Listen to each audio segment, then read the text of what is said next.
Los vínculos trascienden a la pareja y en este video vamos a ver algunos tips que idealmente nos podrían ayudar a vincularnos mejor, ¿no? A relacionarnos en el sentido de las relaciones humanas en general, entendiendo que no es conveniente utilizar la astrología para saber qué persona nos conviene.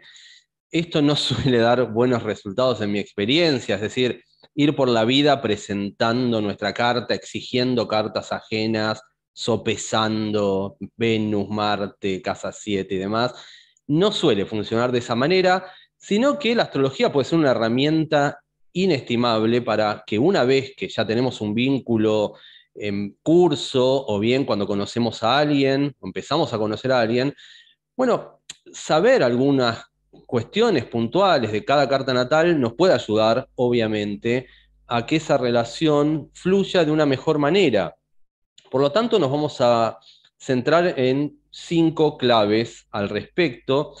Primero y principal, lo que yo llamo algo esencial es esto de respetar las lunas. ¿En qué sentido? Cada persona necesita, sí o sí, conectar armoniosamente con su simbolismo lunar. Tenemos una luna en Piscis, una luna en Virgo, una luna en Aries, no importa. Tenemos que conectar con ese simbolismo zodiacal propio de nuestra luna para sentirnos protegidos, para sentirnos seguros, para sentirnos cómodos. Por lo tanto, cuando hay buena armonía entre las lunas de las personas, suele pasar que nos sentimos cómodos con esa persona. No quiere decir que haya onda o que esa relación pueda llegar a prosperar hacia algo amoroso, pero sí nos sentimos cómodos con la otra persona si es que esas dos lunas se llevan bien, pero no es que esas lunas se tienen que llevar bien, lo que se suele mencionar, tal vez lunas del mismo elemento pueden tener afinidad, lunas en aire. En mi caso, yo tengo luna en Géminis, estoy en pareja con una luna en Acuario, los dos son signos de aire, lunas en agua, lunas en Cáncer y en Piscis, etcétera. Eso se suele mencionar como un foco que puede ayudar a los vínculos, pero no es un requisito indispensable. Podría haber una luna en aire o en Aries, que es un signo de fuego, no importa, en buen contacto con una luna en tierra o una luna en agua, no es algo esencial. Lo importante es que las dos personas de la pareja entiendan el simbolismo lunar de cada uno y lo respeten, le den su espacio y que esas personas puedan llegar a conectar desde el respeto de los signos lunares, ¿no? Por ejemplo, en mi caso, que tengo luna en Géminis, bueno, yo necesito tener cierta, bueno, necesito comunicarme con algo esencial, necesito chatear, entrar en Wikipedia, eh, satisfacer esa curiosidad sin límites que tienen los geminianos, hablar mucho, y en mi caso mi pareja me da esa posibilidad de el diálogo, la racionalización. Tal vez en nuestro caso no son lunas particularmente emocionales, sino más bien racionales, pero bueno, conectamos con la emoción a través de la razón, a través de la palabra, a través de la comunicación, y entender esas lunas es un factor ideal para que el vínculo pueda prosperar, pueda seguir en el tiempo, etcétera. Una de las cuestiones que a veces marco al respecto es que cuando en una primera cita, por ejemplo, una persona tiene una luna en un elemento, en un signo, y la otra persona en un signo, un elemento totalmente diferente, el principal foco de incomprensión entre esas dos personas suele venir por el lado de la luna. Por ejemplo, una primera cita entre una luna en Géminis y una luna en Escorpio. La luna en Géminis habla porque se siente cómodo, se siente seguro, se siente reafirmado en su seguridad a través de cuestiones geminianas como puede ser el uso de la palabra. Y tal vez la otra persona con luna en Escorpio no habla tanto y la persona con luna en Géminis se pregunta, para mí está todo mal con esta persona, ¿qué le pasa? Algo malo le está pasando porque no está hablando que sería lo normal, porque eso también pasa, que antes de conocer nuestras lunas, antes de entrar en contacto con nuestra carta natal o de saber un poco de astrología, solemos pensar que todas las personas deberían comportarse según, igual que nosotros, ¿no? Lo cual es un grave error, y no es así, pero bueno, a veces pensamos, si tenemos luna en Géminis, bueno, todo el mundo debería hablar, comunicarse sin drama en una primera cita, y si la otra persona está un poco callada, podemos pensar que del otro lado está todo mal y no le gustamos, o hay incomodidad, o algo por el estilo. Y tal vez del otro lado no. Del otro lado la persona está muy cómoda, muy segura, tal vez desde su luna en Escorpio, desde una luna más parca, menos afecta al habla. La persona está muy feliz disfrutando de esa velada, pero para la luna en Géminis le parece que si no habla no hay conexión, etc. Por lo tanto, está bueno a veces sacar a la luz nuestras lunas y explicitar, hacer consciente eso que opera en nuestra carta natal, en el sentido de lo inconsciente, el simbolismo lunar, sacarlo a escena y hablar, decir, mira, yo tengo luna en Géminis, vos tenés luna en Escorpio, ¿qué necesitas vos? ¿Qué necesito yo? Entendamos, tratemos de darle un espacio a cada una de las necesidades lunares. Este es, es un rasgo fundamental, en el sentido de que los vínculos, cualquier vínculo que tengamos, no solo de pareja, amistades, compañeros de trabajo, compañeros de colegio, vecinos, lo que sea, cualquier vínculo puede beneficiarse del hecho de saber la luna ajena y respetarla y darle su espacio, darle su lugar, preguntarle a la otra persona qué necesitas. Eso puede ser un rasgo esencial en esto de que los vínculos se potencian. Otro aspecto fundamental, abrazar tu Venus. Los dos planetas, Venus y la Luna, planetas en el sentido astrológico, sabemos que la Luna no es un planeta en el sentido astronómico, pero bueno, ese es otro tema. Los dos cuerpos celestes, la Luna y Venus, son esenciales a la hora de relacionarnos. Venus, bueno, llamado el planeta del amor, pero no necesariamente se activa a nivel amoroso. Tiene que ver con qué valoramos respecto de los vínculos, respecto de la otra persona. Se suele decir que Venus representa no solamente qué podemos llegar a valorar o a desear en la otra persona, sino también cómo nos gustaría a nosotros que nos quieran, que nos valoren. Por ejemplo, yo tengo Venus en Aries y me gustan las personas con fuerza, con honestas, que vayan al frente, que sean directas, que accionen. Bueno, estas características arianas me resultan atractivas y obviamente, si del otro lado hay una cuestión más, no sé, venusina, libriana, digamos, bueno, tal vez haya algo que no me termine cerrando del todo. Obviamente, podría haber una conexión con alguien muy venusino, muy libriano, en este caso, Venus, regente de Libra, pero de vuelta, se debería hablar mucho. Acá entran estos factores que, bueno, lo que nos gusta, y lo que no nos gusta, no nos gusta. No sé si lo podemos llegar a manejar tanto, pero bueno, entender nuestra Venus y entender que esa Venus debería estar muy activada por parte de la otra persona y también por parte nuestra. Esto de abrazar nuestra Venus. Yo valoro cosas arianas, también pretendo que me quieran por esa arianidad, por esto de ir al frente, de ser sincero, de decir las cosas sin pelos en la lengua.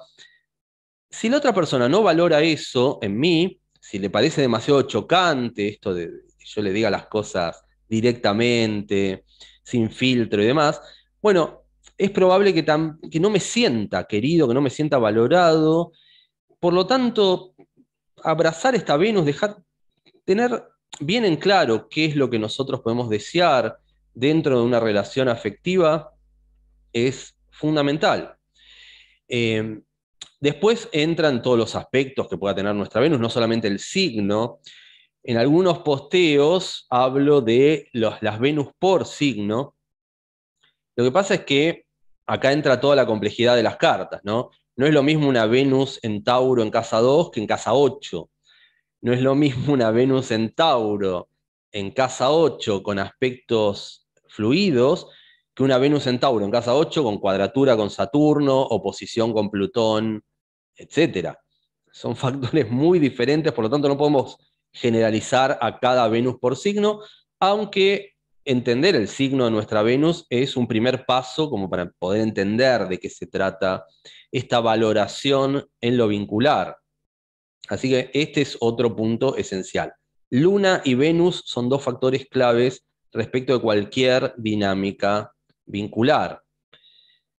Punto 3. Conocer tu casa 7 y el resto de las casas de aire.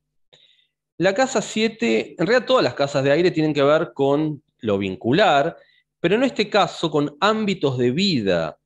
Las casas entendidas como factores de alguna manera ajenos a nuestra afinidad, por lo menos en una primera instancia. Después podemos aprender a encontrar esa afinidad con los simbolismos de las casas.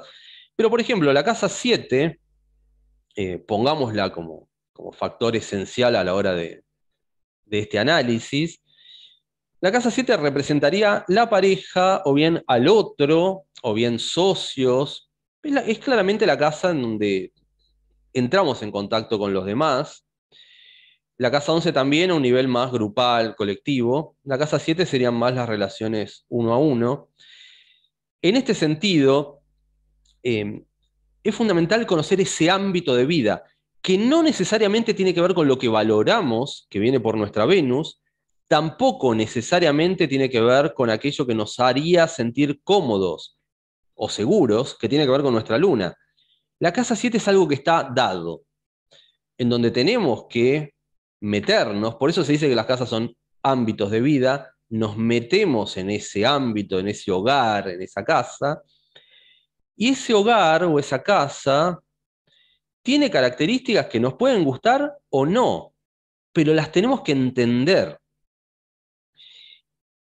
No sé, nos metemos, alquilamos un departamento, nos metemos y nos damos cuenta de que tal vez los techos tienen humedad, que tal vez la conexión eléctrica deja que desear, que tal vez, bueno, no sé, no nos gustan esas cosas, pero tenemos que vivir, firmamos contrato por 2 años, 3 años, y bueno, tenemos que adaptarnos a eso. Las casas astrológicas nos piden que nos adaptemos a las circunstancias que ya están dadas en ese ámbito de vida. Por lo tanto, conocer todo lo que tiene que ver con esa área de vida también es fundamental. En mi caso, para la convivencia con mi pareja, bueno, yo tengo que entender que mi casa 7 no tiene planetas, comienza en Virgo, o sea que Virgo, el signo de Virgo está presente en esa casa 7, por lo tanto tengo que saber qué pasa también con Mercurio, que es regente de Virgo, un montón de factores. Pero bueno, en una primera instancia podemos pensar que si Virgo está presente en ese ámbito de pareja, cuando yo me relaciono con alguien, cuando yo comienzo una relación significativa, cuando convivo con la otra persona y demás, Virgo va a estar muy presente, me guste o no. Y naturalmente no hay tanta afinidad en mi carta con el simbolismo virginiano, porque yo soy Piscis, ascendente Piscis, Luna en Géminis, y nada de tierra, y no hay Virgo en mi carta. Entonces, ¿qué pasa? Empiezo una relación de pareja, empiezo a convivir, nos vamos conociendo, y se va activando mucho Virgo. Hay mucho Virgo en la vida cuando comienzo en mi vida, obviamente, cuando comienzo una relación. Eh, y tengo que entenderlo y tengo que entender que seguramente en esa dinámica relacional va a haber mucho orden, mucha cuestión, sí, virginiana en determinadas maneras. Algo práctico, puntual, menos volado, que me baja un poco más a la tierra, que está bueno también para compensar un poco mi piscianidad volada. Pero bueno, está presente. Entonces, no está de más entender todo lo que pasa con nuestra casa 7. Por ejemplo, podemos tener a Aries en la casa 7 y nosotros somos personas más librianas, por ejemplo. Y bueno, tal vez en ese ámbito de pareja hay una cuestión más confrontativa, más directa, más ariana, que de toma de decisiones rápidas, ¿no? Y tal vez nos choquea un poco el hecho de que cada vez que comenzamos una relación de pareja se activan ese tipo de cuestiones. Pero bueno, ahí está el desafío, entender esa área y adaptarnos o ver de qué manera podríamos llegar a adaptarnos o de qué manera activar un simbolismo de ese signo o de esos planetas que puedan llegar a estar en la casa 7 que sea más afín a nosotros. A veces pasa que una persona tiene a Saturno en la casa 7 y suele hablar en términos de wow, la maldición de Saturno, siempre hay límites, o siempre hay personas muy como figuras de autoridad, eh, personas demasiado serias. Uno suele tender a ver lo peor del simbolismo de cada planeta, pero también deberíamos tratar de ver lo mejor del simbolismo, entendiendo de que, por ejemplo, un Saturno en casa 7 puede llegar a traer personas muy responsables, personas que pueden llegar a ser una suerte de sostén para nosotros, darnos estructura, solidez, etcétera. Bueno, y tratar de buscar ese tipo de personas, o tratar de que si vienen las personas que representan lo peor del simbolismo saturnino o lo más inarmónico de ese simbolismo, tratar de no darle tanta cabida a ese tipo de personas, ¿no? Porque a veces suele pasar. Yo he conocido gente con Plutón en casa 7 que le daba cabida a personas dominantes, manipuladoras, que entraban en juegos de poder, etcétera, y no se daban cuenta de que también Plutón puede representar personas con gran capacidad eh, de ayuda, de sanación. Lo terapéutico suele estar asociado a lo plutoniano, entonces tal vez, no sé, en lugar de meternos con gente abusiva, manipuladora y demás, podemos meternos con gente que esté asociada al ámbito terapéutico, al ámbito psicológico. Y eso también sería Plutón, y tal vez es un Plutón más armonioso. Entonces, está bueno conocer todo lo que pasa con nuestra casa 7. Punto 4, entender tu Mercurio y el Mercurio de los demás, sabiendo que Mercurio es el planeta de la comunicación. Cuando nosotros hablamos con los demás, cuando nos comunicamos, una cuestión esencial en cualquier vínculo, bueno, a veces se dan choques porque los mercurios no coinciden tanto.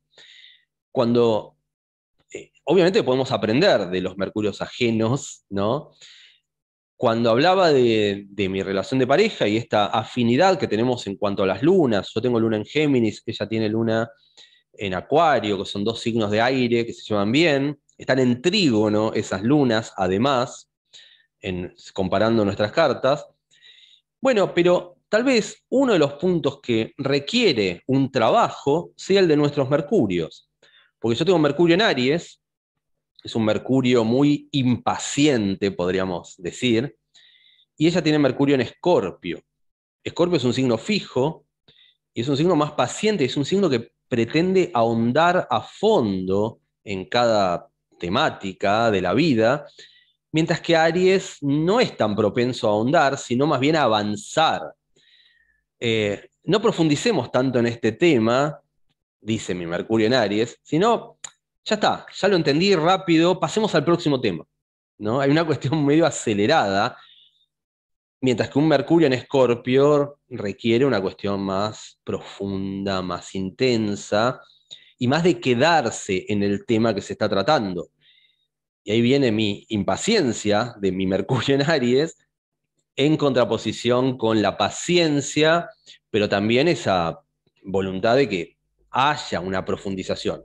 Cuando mi impaciencia ariana no es tan propensa a profundizar tanto en determinadas temáticas, ahí puede venir un factor de roce. Por lo tanto, entender cada uno de nuestros mercurios puede ser algo fundamental. Nos ayuda a nosotros, a mí y a mi pareja, el hecho que ambos somos astrólogos. Entonces entendemos estas cosas y hablamos en estos términos.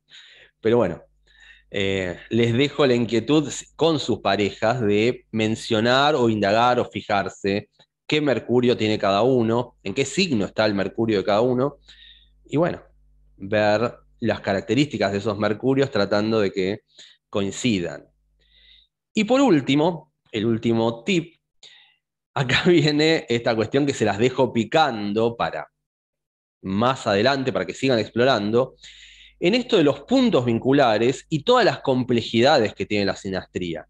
Este video habla de cuestiones puntuales que está bueno considerar, que está bueno tener en cuenta, pero que no terminan, que no cierran todo lo que es necesario saber respecto de las conexiones interpersonales. La sinastría, perdón, es una disciplina muy seria que requiere un estudio muy extenso, ¿no? Algo fundamental es, primero y principal, ver la comparación de cartas, tratando de detectar lo que se llaman puntos vinculares, que son contactos entre planetas, no necesariamente conjunciones. Ver qué aspectos recibe nuestra luna de parte de la luna de la otra persona, o de parte del Saturno de la otra persona, o de parte del Plutón de la otra persona, viendo cómo se van configurando estos contactos, estos aspectos. Para esto es fundamental saber aspectos planetarios, analizar la carta compuesta, que es algo también muy complejo que ahora no lo vamos a explicar. Bueno, hay un montón de complejidades en este sentido. Lo que puedo decir al respecto es que se suelen denominar a los planetas de la otra persona, sobre todo si estamos en una relación eh, importante, una relación donde hay tal vez una convivencia o una cotidianidad muy fuerte, se dice que los planetas de la otra persona funcionan en nuestra vida como tránsitos permanentes. Por eso esto es algo clave. Tenemos tránsitos, ¿no? Para la gente que sepa tránsitos. Algunos de ustedes sabrán que, o me podrán decir, tengo a Plutón haciéndole cuadratura a mi luna. Plutón en tránsito haciéndole cuadratura a mi luna. Tengo a Saturno en tránsito haciéndole cuadratura a mi Sol. Tengo a Urano en tránsito haciéndole conjunción a mi Venus. ¿Qué sé yo? Bueno, y algunos de ustedes me dirán eso y me dirán, uy, no puedo esperar a que pase este Saturno porque ya no lo soporto más, etcétera. Que tampoco sería aconsejable porque tenemos que aprender. Siempre hay algo que aprender de cada tránsito. Pero bueno, los tránsitos son transitorios, pasan y una vez que pasan, ya está. Ahora bien, los planetas que la otra persona nos ponga sobre nuestra carta natal son como si fueran tránsitos, pero permanentes. Si el Saturno de la otra persona me hace oposición a mi Sol natal, al Sol de mi carta natal, ese aspecto va a estar presente siempre en la dinámica de la pareja. Eh, por lo tanto, y no digo que rechacemos gente por ese tipo de cuestiones. Ah, no voy a salir con vos porque tu Saturno me hace oposición al Sol y es medio incómodo y no tiene sentido, ¿no? Sería algo inmaduro, ¿no? Expresarnos o vincularnos desde esa perspectiva. Pero sí, es interesante. Habiendo amor, habiendo pasión, habiendo esta alegría de conectar con otra persona, y sabiendo que el Saturno de la otra persona le hace una oposición al Sol, o una cuadratura a la Luna, o Plutón le hace oposición a lo que sea, sabiendo ese tipo de cuestiones, podemos tratar de, tal vez como diseñar algún tipo de estrategia en conjunto para que el impacto de esos contactos de la otra persona sobre nuestra carta y los nuestros sobre los de la carta de la otra persona no sean tan tensos y que permitan una vida más armónica y menos confrontativa. Insisto, conocer todas estas cosas nos puede ayudar muchísimo a la hora de vincularnos de una manera más sana, eh, entendiendo que la concientización de estos puntos es una ayuda inestimable, no tiene que ser un factor que determine nuestra vida vincular, no sentirnos maldecidos porque la otra persona el Urano de la otra persona nos hace cuadratura a algo importante en nuestra carta, no sentir una maldición, sino aprovechar toda esta data para entendernos mejor y para que nuestros vínculos prosperen y fluyan, esa es la clave de todo. Así que bueno, voy a estar contestando preguntas al respecto abajo en comentarios del video si quieren. Da para mucho más este tema, pero por lo menos nos quedamos con estas 5 claves iniciales y después podremos ir profundizando al respecto. Así que bueno, espero que les haya servido este video y nos vemos en el próximo. Adiós.